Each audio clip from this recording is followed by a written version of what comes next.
Asian markets mirrored a decline in Wall Street stocks ahead of the key U.S. jobs report later on Friday that will influence the Federal Reserve's policy stance.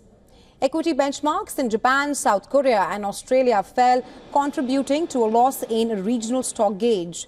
Shares in Hong Kong and mainland China enjoyed small gains at open.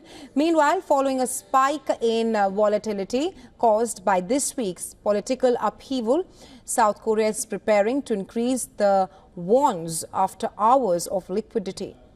Overnight, the S&P 500 and the tech-heavy Nasdaq 100 fell, marking the first drop in 5 sessions. That prompted a cautious tone in Asian markets early on Friday. After waves of turbulence in currency markets from political unrest in Europe and Asia, all eyes are on Friday's U.S. non-farm payroll report.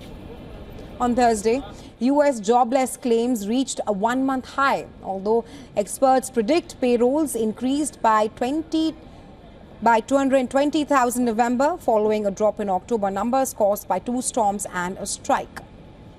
According to swap trading, that implied odds of a quarter-point rate cut at the Fed's December meeting are about 70%.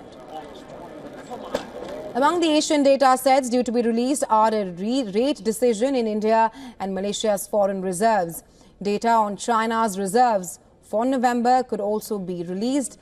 The yen remained mostly unchanged after bouncing against the dollar as regular workers in Japan saw record-high base salary increases.